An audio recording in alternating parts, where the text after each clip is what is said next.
আগামী ২৪ ঘন্টায় দেশের ৩টি বিভাগে ভারী থেকে অতি ভারী বৃষ্টি হতে পারে বলে আভাস দিয়েছেন বাংলাদেশ আবহাওয়া অধিদপ্তর। ৬ জুলাই সকালে দেওয়া পূর্বাভাসে বলা হয়েছে, দক্ষিণ পশ্চিম মৌসুমী বায়ু সক্রিয়তার কারণে সকাল ১০টা থেকে পরবর্তী ২৪ ঘন্টায় চট্টগ্রাম, খুলনা ও বরিশাল বিভাগের কোথাও কোথাও ভারী বর্ষণ হতে পারে। অতি ভারী বর্ষণের কারণে চট্টগ্রাম বিভাগের পাহাড়ি এলাকার কোথাও কোথাও ভূমিধসের শঙ্কা রয়েছে। সেই সঙ্গে ভারী বর্ষণজনিত কারণে চট্টগ্রাম মহানগরীর কোথাও কোথাও ভারীভাবে জলাবদ্ধতা তৈরি হতে পারে।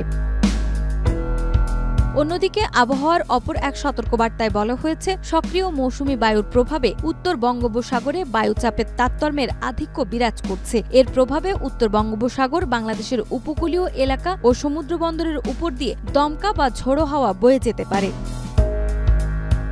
চট্টগ্রাম, কক্সবাজার, মোংলা ও পায়রা সমুদ্র বন্দরকে ৩ নম্বর স্থানীয় সতর্ক সংকেত দেখিয়ে যেতে বলা হয়েছে। উত্তর বঙ্গোপসাগরে অবস্থানরত মাছ ধরার নৌকা ও ট্রলারকে পরবর্তী নির্দেশনা না দেওয়া পর্যন্ত উপকূলের কাছাকাছি থেকে সাবধানে চলাচল করতে বলা হয়েছে। নাজমা, মাই টিভি, ঢাকা।